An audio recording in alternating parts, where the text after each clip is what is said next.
যে যদি না দেন তাহলে এই সরকারকে উল্টে দেওয়ার জন্য যা কিছু করার কর্মচারীরা করবেন এবং সেটার জন্য তৈরি থাকবেন কিনা সেটা সরকার ঠিক করুন।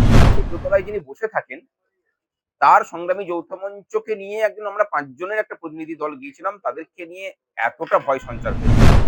বেলা ১২টার সময় সুবোধ মল্লিক স্কয়ারে জমায়েত হতে চলেছে এবং সেখান থেকে মিছিল করে রাজমনি রোড পর্যন্ত আসবো। একটা প্রতিবাদের বার্তা অন্তত সরকারের কানে পৌঁছে দিতে চাই যে সমস্ত কিছুটা রাজ্যে তুমি যেভাবে চাইবে সেভাবে চলতে পারে না। তারা যেভাবে ঠিক করবেন যে যে কিস্তিতে দিতে হবে যে বাকি 75% এর প্রথম কিস্তিটা ৩১শে মার্চের মধ্যে মেটাতে হবে। আমরা মনে করি যে সরকারকে এই বিষয়ে সদর্থক ভূমিকা গ্রহণ করতে হবে এবং সেটা যদি না করে তাহলে কিন্তু ভয়ানক বিপদ সরকারের সামনে দাঁড়াবে। আর বললাম যে পুলিশ কর্মীদের সদর্থক মানসিকতার বহিঃপ্রকাশ তো আজকে আমরা নবান্নতে দেখতে পেয়েছি। তারা আমাদের কাছ থেকে আমাদেরই প্রতিনিধি হিসাবে চিঠিটাকে নিয়ে মাননীয়ার দপ্তরে গিয়ে জমা করে এসেছে। এর থেকে বড় সমর্থন আর আপনি পুলিশ কর্মীদের কাছ থেকে কি আশা করতে পারেন? দাদা, তোমরা আজকে আবারও নবান্ন গেছিলে এবং বাধা পেয়েছো কেন? এত ভয় কিসের সরকারের? ভয়ের কারণটা তো সরকার বলতে পারবে। ওটা তো আমাদের পক্ষে বলা সম্ভব নয়। কিন্তু একটা বিষয় আছে যে প্রাসঙ্গিকতাটা এখনো পর্যন্ত আমাদের বজায় আছে। প্রাসঙ্গিক না থাকলে প্রসঙ্গ যেমন আসে না, সেরকম তাকে গুরুত্ব দেওয়ার প্রশ্নও আসে না। আজকে আমরা সিম্পল আমাদের যেহেতু এই ডিএ মামলাতে আমরা পার্টি ছিলাম, গতকালকে মাননীয় মুখ্যমন্ত্রী বলেছেন যে তাদের কাছে নাকি কপি পৌঁছায়নি। আমরা তারই জন্য আহ, পার্টিটা আমরা দিতে কপি সার্ভ করতে গিয়েছিলাম। এটা সম্পূর্ণরূপে একটা সাধারণ ব্যাপার। নবান্নে গিয়ে যে কেউ কোনো কিছু রিসিভিং সেকশনে জমা করতে পারেন। আমরা সেভাবেই গিয়েছিলাম। প্রথমে বলা হলো, আমরা গিয়ে ঢোকার মুখেই দেখলাম যে পুলিশে জয়লাভ করে দিয়েছে সেখানে। এবং আমরা যখন যাচ্ছি তখন প্রথমে নিয়ে গিয়ে অ্যাসিস্ট্যান্ট কমিশনারের অফিসে নিয়ে গিয়ে বসানো হলো। তারপরে সেখানে বলা হলো যে আপনাদের একজন প্রতিনিধি যাবে। আমি যখন বললাম যে না, একজন প্রতিনিধি আমরা যাবো না, আমাদের মিনিমাম দুজনকে যেতে দিতে হবে। তখন তারা আলোচনা করলেন এবং বললেন যে না, আপনাদেরকে যেতে হবে না, আমরাই গিয়ে দিয়ে আসছি। তবে ওখানে সাথী পুলিশ কর্মী যারা ছিলেন, তাদের সাধারণ পুলিশ কর্মী, তাদের মানে ভাবভঙ্গিমা এবং উচ্ছ্বাস দেখে এটুকু মনে হয়েছিল যে সংগ্রামী যৌথ মঞ্চ তো অনেক দিন ধরে আমাদের হয়ে লড়াই করলেন, আপনারা একটু অফিসে বসুন, আমরা সংগ্রামী যৌথ মঞ্চের প্রতিনিধি হিসেবে নবান্নের অন্দরে গিয়ে এই কপিটাকে সার্ভ করে আসি। আমরা অত্যন্ত খুশি হয়েছি তাতে দেখে।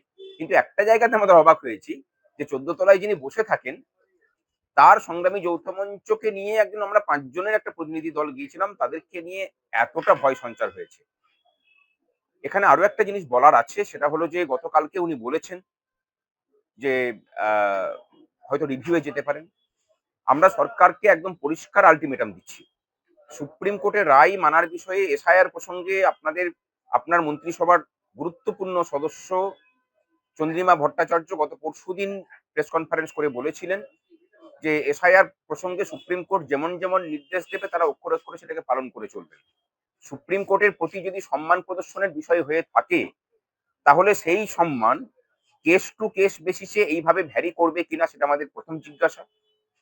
আর দ্বিতীয় জিজ্ঞাসা যে সুপ্রিম কোর্ট একটা প্রতিষ্ঠান, তার প্রতি যদি সম্মান প্রদর্শন এই গণতান্ত্রিকভাবে নিয়োজিত সরকার না করে তাহলে এই রাজ্যের মানুষেরও কিন্তু দায় বর্তায় যে সেই প্রতিষ্ঠানটাকে ঠিক করা, যারা সুপ্রিম কোর্টের মতো একটা প্রতিষ্ঠানকেও মান্যতা দেয় না। আমরা বলছি যে কোনো রকম রিভিউয়ে সরকার যেতে পারবে না।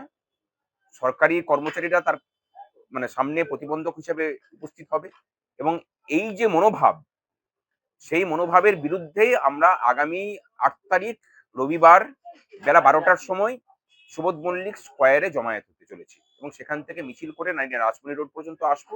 একটা প্রতিবাদের বার্তা অন্তত সরকারের কানে পৌঁছে দিতে চাই যে সমস্ত কিছুটা রাজ্যে তুমি যেভাবে চাইবে সেভাবে চলতে পারে না।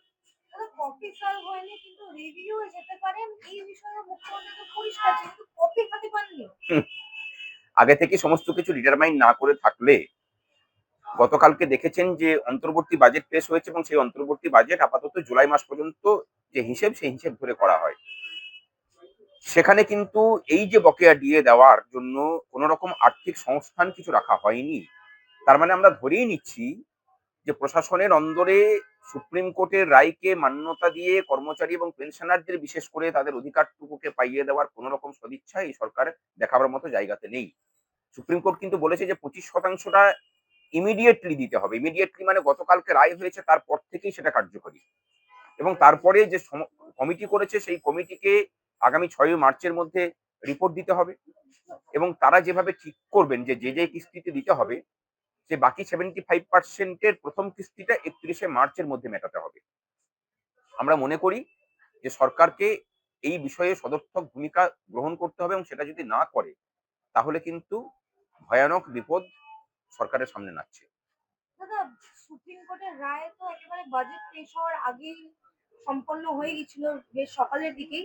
তাহলে বাজেট যখন পেশ হলো কিংবা মুখ্যমন্ত্রী যখন বিধানসভায় ছিলেন, এই রায় নিয়ে বা ডিএ শুধু 4%, এটা আমরা প্রতিবারই দেখি বাড়ায়, এছাড়া ডিএ নিয়ে বা কর্মচারীদের উদ্দেশ্যে তো তিনি কিছু বললেন না।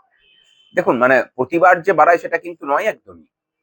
2020 সাল থেকে 2023 সালের প্রথম পর্যন্ত ডিএ প্রায় শূন্য ছিল।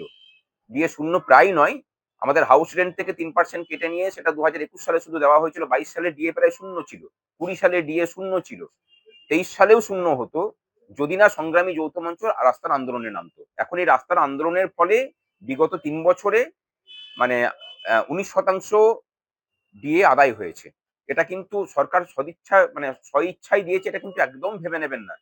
আন্দোলনের চাপেই তারা দিচ্ছেন, তাছাড়া অন্য কোনো জায়গা এদের নেই। সদিচ্ছা যদি দেখাতো তাহলে তো সুপ্রিম কোর্টের রায়টাকেও মেনে নিতেন। দাদা, নির্বাচন 26-এর নির্বাচন একেবারেই সামনে। নির্বাচনকে মাথায় রেখে কি ডিএ দিতে প্রস্তুত হবে রাজ্য সরকার? সেই জবাবটা তো আমার মনে হয় যে মুখ্যমন্ত্রী অনেক বেশি করে দিতে পারবেন। তবে আমরা যেটুকু বলার যে যদি না দেন তাহলে এই সরকারকে উল্টে দেওয়ার জন্য যা কিছু করার কর্মচারীরা করবেন এবং সেটার জন্য তৈরি থাকবেন কিনা সেটা মানে সরকার ঠিক করুন। আমাদের কি করার কিছু নেই। নিজের বেতন থেকে করে 60 লক্ষ টাকা ডিএর জন্য অনুদান করেছেন। না, সেই অনুদান উনি আইনজীবীকে প্রোভাইড করার মাধ্যমে করেছেন। কর্মচারী পরিষদের হয়ে যে আইনজীবী সুপ্রিম কোর্টে লড়তেন সেই টাকাটা উনি কিন্তু দিতেন। মানে পরমজিৎ সিং পাটোয়ারিয়াজির যে ফিজ সেই ফিজটা উনি বিগত 3 বছর ধরে সুপ্রিম কোর্টে দিয়ে গেছেন এবং তার পরিমাণ 60 লাখ টাকা কেন তার থেকে বেশি হওয়ার কথা আমার যেটুকু মনে হয়। মানে পরমজিৎ সিং পাটোয়ারিয়াজির যা ধরনের ফি স্ট্রাকচার তার সেটা আরো বেশি হওয়ার কথা। দাদা, একেবারে শেষ প্রশ্ন। আমরা দেখতে পেলাম আজকে আপনারা নবান্ন গেলেন, বাধা পেলেন এবং পরবর্তীতে আপনারা রবিবার যে আন্দোলনের ডাক দিচ্ছেন সেক্ষেত্রেও বাধা পাবেন, কারণ কি এই পুলিশ এবার ডিএটা পাবে যদি দেওয়া হয়? দেখুন মানে একটা কথা আছে যে বাধা দিলে বাঁধবে লড়াই। এখন সরকার লড়াই করতে চাইছে কিনা সেটা সরকার ঠিক করুক। এই কিন্তু পুলিশ আমরা সুপার আমরা ডিএ আমরা তার জন্য প্রস্তুত। হ্যাঁ, তাদের মানে পুলিশ কর্মীদেরও তো ডিএ বাকি। আর বললাম যে পুলিশ কর্মীদের সদর্থক মানসিকতার বহিঃপ্রকাশ তো আজকে আমরা নবান্নতে দেখতে পেয়েছি। তারা আমাদের কাছ থেকে আমাদেরই প্রতিনিধি হিসাবে চিঠিটাকে নিয়ে মাননীয়ার দপ্তরে গিয়ে জমা করে এসেছেন। এর থেকে বড় সমর্থন আর আপনি পুলিশ কর্মীদের কাছ থেকে কি আশা করতে পারেন? আমরা খুশি আজকে পুলিশের ভূমিকায়। অর্ডার পেয়ে গেছেন, টাকাটা কি পাবেন? ডিএটা কি সেটা তো পাবেন? কর্মচারীদের উপরে নির্ভর করছে। সুপ্রিম কোর্ট কোনোদিন আপনাকে আপনার অধিকারকে স্বীকৃতি দিতে পারে, অধিকার পাইয়ে দিতে পারে না। অধিকার পাইয়ে দেওয়ার জন্য রাস্তার আন্দোলন আছে, সেইখানে নামতে হয়।